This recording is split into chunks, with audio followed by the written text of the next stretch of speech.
There comes a moment in every life when you must ask yourself a difficult question. What am I still carrying that is keeping me from becoming free? Not everything you hold belongs in your hands forever. Some things were meant to teach you and leave. Some people were meant to touch your life without owning it. Some memories deserve to be remembered without being allowed to become the house you live in. And some versions of yourself must be released because they were created to survive a life you are no longer living. You may think happiness is something you find. You may think it arrives when the right person comes, when the money comes, when the apology comes, when the world finally recognizes what you have endured. But sometimes happiness does not arrive because there is no empty space for it. Your hands are already full of old anger, old disappointment, old questions, old wounds, old versions of yourself that keep whispering, remember what they did to you. And you do remember, but remembering is not the same as remaining. There is a difference between honoring what happened and allowing what happened to determine everything that happens next. You cannot rewrite yesterday. You cannot make someone become who you needed them to be. You cannot return to the moment before the betrayal, the rejection, the loss, or the mistake. But you can decide that the past will no longer collect rent from your present. Sometimes the bravest thing you can say is, "It happened. It hurt me. It changed me. But it will not own me, because what you let go of matters." You have been taught to hold on as if holding on proves strength.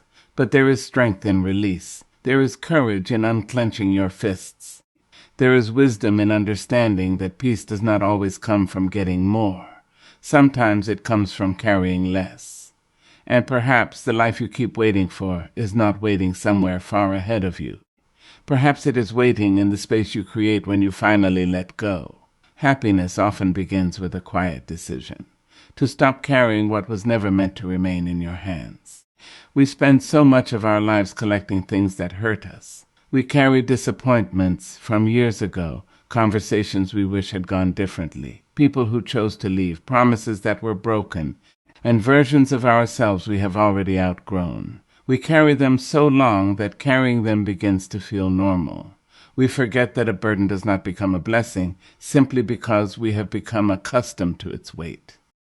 There are things worth remembering, but remembering does not require holding them tightly. You can remember the person who hurt you without giving them another year of your peace.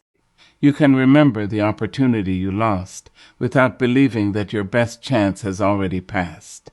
You can acknowledge your mistakes without turning them into a permanent definition of who you are. Letting go does not mean pretending that nothing happened.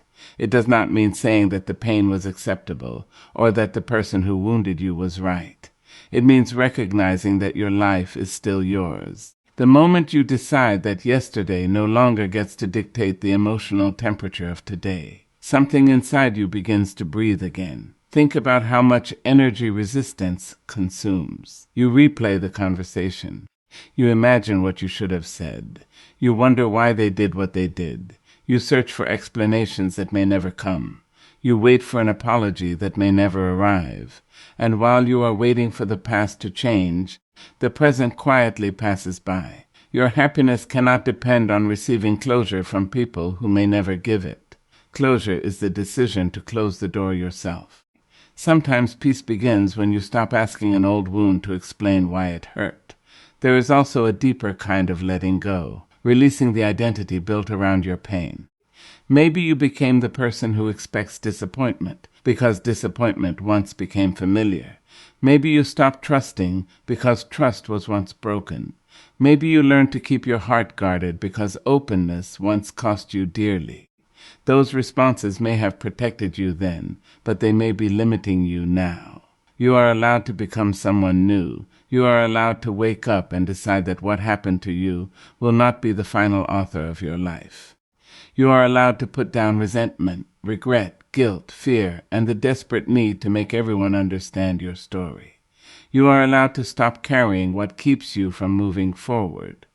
When you release what was never meant to stay, you do not become empty. You become available for something better. You make room for laughter that does not feel forced, relationships that do not require begging, mornings that feel lighter. and dreams that no longer have to compete with yesterday. Happiness is not something you find. It is what finally has room to find you. There is a kind of exhaustion that sleep cannot cure. It comes from carrying what the heart was never designed to carry forever. Resentment has weight, regret has weight, guilt has weight. Even an old identity can become heavy when you keep trying to live inside a version of yourself that no longer exists. And sometimes you do not realize how tired you are until you finally put something down. Resentment can make the past feel present. Someone hurt you once, but every time you replay what happened, you allow that moment to enter the room again. The person may be gone, the situation may be over, the words may have been spoken years ago. Yet inside you, the wound keeps receiving new life. You think you are punishing the person who hurt you, but often you are the one paying the price. Letting go does not mean approving of what happened. It means refusing to let someone else's actions become the permanent owner of your peace. You can say, "What happened to me was wrong," without saying, "Therefore, I must remain wounded forever." You can recognize the injustice and still choose freedom. Then there is regret. Regret is strange because it often disguises itself as wisdom. It tells you to return to yesterday again and again, as though enough thinking could produce a different ending. You imagine another decision, another conversation, another road. But yesterday does not open its door for anyone. You can learn from the past, but you cannot live there. Your mistakes are not evidence that you are incapable of becoming better. They are evidence that you are human. There are things you wish you had known sooner, things you wish you had done differently, and choices you wish you could take back. But the person who made those choices was working with the understanding they had at that time.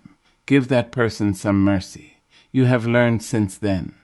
And perhaps the hardest thing to release is an old identity.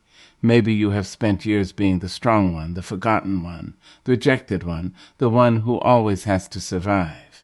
Maybe you became so familiar with struggle that peace feels suspicious. You may even hold on to pain because it explains who you have been. But survival is not the only story you are allowed to tell about yourself. You can become softer without becoming weak. You can trust again without becoming foolish. You can love again without forgetting what you learned. You can walk away from what hurts without feeling guilty for choosing yourself. When you let go, you are not erasing your history. You are changing your relationship with it. The past can become a teacher instead of a prison. Your scars can become evidence of endurance rather than chains around your future. And once you stop spending your precious energy trying to resurrect what is gone, defend what is finished, or become who you used to be, you discover something beautiful. There is an entire life waiting for the hands you finally decided to free. The past has a strange way of making itself comfortable in the present. A moment that lasted only minutes can live inside your mind for years. A sentence someone spoke long ago can become a voice you hear whenever you doubt yourself. A failure can become a warning you carry into every opportunity. A broken relationship can make you suspicious of every new person who reaches for your heart, and without realizing it, you begin living today according to the rules written by yesterday. But the past does not have to be the landlord of your present. You cannot change what happened. You cannot return to the moment and choose different words. You cannot erase the person who left, undo the mistake you made, or recover every opportunity that slipped away. There are doors that will never reopen in exactly the same way. There are questions that may never receive satisfying answers. There are apologies you may never hear. This is one of the hardest truths of being human. Sometimes the ending we need is not the ending we receive. But acceptance is not surrender. Acceptance means looking at what happened without allowing it to dictate what happens next. It means saying, this is part of my story, but it is not the whole story. Your past may explain some of your fears, but it does not have to command your future. It may explain why you became guarded, but it does not require you to remain closed forever. Think about how much of today can disappear when your mind is constantly traveling backward. You sit with someone who loves you, but you are remembering someone who betrayed you. You receive a new opportunity, but you are thinking about the last time you failed. You enter a new season, but you keep comparing it to the one that ended. You are physically present, but emotionally somewhere else. That is why letting go is not simply about forgetting. It is about returning to where your life is actually happening, right here, right now. There is nothing wrong with remembering. Your memories contain lessons, warnings, tenderness, and evidence of how far you have traveled. But memories should be pages in your story, not chains around your ankles. You can honor your younger self without remaining trapped in their circumstances. You can look back and say, I understand why I did what I did. I understand why I stayed. I understand why I was afraid. But I know more now, and knowing more gives you permission to move differently. The person you are today has choices that the person you were yesterday may not have had. You have grown, you have learned, you have survived moments you once believed would destroy you. Do not use your past as proof that you cannot change when your entire existence is proof that you already have. Your present deserves your attention. Your future deserves your courage. And the life waiting ahead of you deserves more than whatever energy remains after you have spent the entire day arguing with what can no longer be changed. The past can remain behind you without being denied, remembered without being worshipped, and respected without being allowed to control the direction of your life. Sometimes the loss you fear most is the freedom you have been praying for, without knowing how to ask for it. We often believe that everything leaving our lives is a punishment. When someone walks away, we think we were not enough. When an opportunity disappears, we assume we have failed. When a relationship ends, we wonder what we did wrong.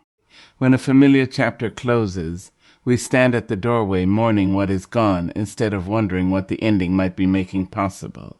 But not every ending is a punishment. Some endings are protection. Some losses are redirections. Some closed doors are invitations to stop knocking on places that were never going to give you the life you deserved. There are things we hold on to simply because they are familiar. We know the pain of them. We know the routine. We know what tomorrow will probably look like. And familiarity can feel safer than freedom because freedom asks us to step into something unknown. So we remain attached to people, places, habits, and identities that quietly drain us, telling ourselves that losing them would hurt too much. But sometimes staying costs more than leaving. You may lose a relationship and discover that you finally have room to hear your own voice. You may lose an opportunity and discover another path that fits you more deeply. You may lose someone's approval and discover that you no longer need permission to become yourself. You may lose an old version of your life and discover that you had been living inside a story that was already finished. Loss can be painful and still be necessary. Those two truths can exist together. You can miss someone and still know they should not return. You can grieve a dream and still believe another dream is possible. You can feel disappointed by an ending and still recognize that the ending saved you from spending another decade in the wrong place. Freedom does not always feel like freedom at first. Sometimes it feels like emptiness. Sometimes it feels like silence. Sometimes it feels like waking up and realizing that the person, habit, or situation you depended on is no longer there. You may wonder what you are supposed to do with all that empty space. Give yourself time. Do not rush to fill it because empty space is not always a void. Sometimes it is a beginning. The life you want may require room. Room for new people, new ideas, new courage, new peace, new possibilities. But nothing new can enter a space that you refuse to clear. This is why letting go requires faith. You have to believe that your life can continue beyond what you lost. You have to believe that your value did not disappear because someone failed to recognize it. You have to believe that one closed door cannot erase every door still waiting ahead. And perhaps one day you will look back at the thing you begged life to return and realize that losing it was the moment you began returning to yourself. Because sometimes the greatest gift hidden inside an ending is the freedom to finally become the person you were always meant to be. There comes a point when you must stop asking yesterday to give you what it never could. You may spend years wishing the past had been kinder, wishing someone had loved you differently, wishing a certain opportunity had worked out, wishing you had made another decision, wishing you had received the apology, recognition, or understanding you deserved. But yesterday has already spoken. It cannot return to negotiate with you. It cannot hand you the childhood you wanted, the relationship you imagined, or the version of yourself you wish you had been. And the longer you demand from the past what it cannot provide, the longer you postpone the life that is still available to you. Sometimes we think closure means receiving an explanation. We believe we will finally feel free when someone admits what they did, when someone says they are sorry, or when the person who rejected us finally understands our worth. But if your peace depends on another person's realization, then you have handed them the keys to a room inside your heart. You are waiting for someone else to decide when you are allowed to heal. You do not have to wait. There are answers you may never receive. There are people who may never understand the damage they caused. There are conversations that will never happen and apologies that will never arrive. This does not mean your story must remain unfinished. Sometimes you finish a chapter by closing the book yourself. You can say, "I deserved better," and still choose to move forward. You can acknowledge that something was unfair without allowing unfairness to become your identity. You can grieve what should have been while making room for what can still be. Your future needs your attention more than your past needs your analysis. Every day you spend wondering why something ended is a day you could have spent discovering what might begin. Every hour spent replaying an old betrayal is an hour taken away from the people and possibilities that are standing in front of you now. Your life is happening while your mind is busy trying to rewrite a chapter that has already been written. This does not mean you should forget your lessons. Keep the wisdom. Release the weight. Remember what happened. But do not carry it as evidence that the future will repeat itself. Remember who you were, but do not assume you must remain that person. Remember the doors that closed, but do not spend your entire life standing outside them. There is something powerful about realizing that your future does not need permission from your past. You can begin again without having every question answered. You can love again without knowing exactly how the story will end. You can dream again after disappointment. You can smile without feeling guilty because someone else once made you cry. You can choose peace even when the past never gives you the satisfaction of explaining itself. Letting go is not abandoning your story. It is refusing to let one chapter determine the ending. The future becomes lighter when you stop carrying yesterday into every tomorrow. Because the moment you release your demand for the past to become different, you finally become free to make the present different. And that freedom is where a new life begins.